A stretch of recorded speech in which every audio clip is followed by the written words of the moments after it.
Thanks everyone for your time. My name is Sean Sullivan. This title, The Greasy Salesman, comes from something I try to overcome on a daily basis. Has anyone ever been extremely uncomfortable with someone trying to keep on pressing you over the phone or in person over a product or service?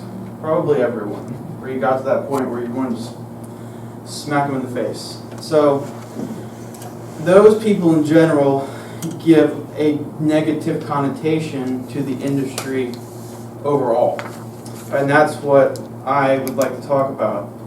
An example of this is, it's funny, a guy that I was help training at a previous job, we went into a gentleman's office. He had a fish on his wall. Never met the guy before, first opportunity, huge company. And the guy I was with, I asked him, what type of fish was it, where'd you catch it? It was off the Outer Banks. And he was very proud of this fish, and it was a nice way to connect before we started talking business. But the guy that was training with me proceeded to tell him that he caught a fish much larger than that off the coast of Nantucket the previous year.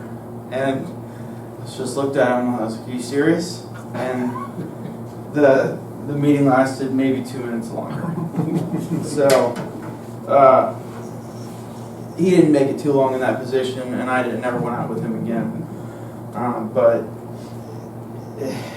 I have another one. It's a car example.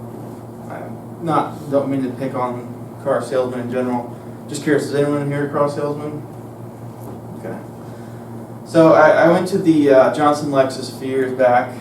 I had a particular model that I really liked, and I told the guy up front, listen, I'm not impulsive. I have to talk with my wife about this, fiance at the time. I'm not walking out of here with a car today. Because that was his first thing, is what can we do to get a car, you in a car today. I had some free time that day, and I literally sat there for an hour and a half telling this guy no, drinking coffee, and just trying to hear what he kept coming back with. And he didn't try anything different. It was still today, today, today. He didn't say, well, can we get your wife down tomorrow? When is your wife free? Obviously, she's a decision maker in this process. It didn't cross his mind. Awkward thing there is I bought the car from a different place, and this guy turned out to be my neighbor at an apartment complex. I saw him walking his dog a few weeks later, and that was that. There's a couple schools of thought. I've worked at some really large companies, Fortune 100 companies, that they want you to give an elevator pitch when you first walk in. I have mixed emotions on that because, founded in 1906, 15 billion in revenue, this many customers, we serve these verticals, etc. But they make it about themselves. And me and my manager went into the CIO's office in the city of Greensboro, and she cut us off within 20 seconds and said, this isn't going to work, I don't have time for this. Basically kicked us out. So we're driving back. I looked at my boss and I was like, this doesn't work. Certain people just don't want to hear about this. They don't want us to vomit our story to them. We have to make it about them. It's okay, let's give them a little background of who we are, what we do, some verticals we serve, how we've helped them. But what are your biggest challenges? What are your business challenges? What are you facing? What's currently on your initiative list? Do you have any projects coming up down the road? And kind of let them go. Let them dictate the meeting, not have a script of questions that you have to get through. Just ask the right questions and listen, and don't interrupt them, and they will go for hours at some instances.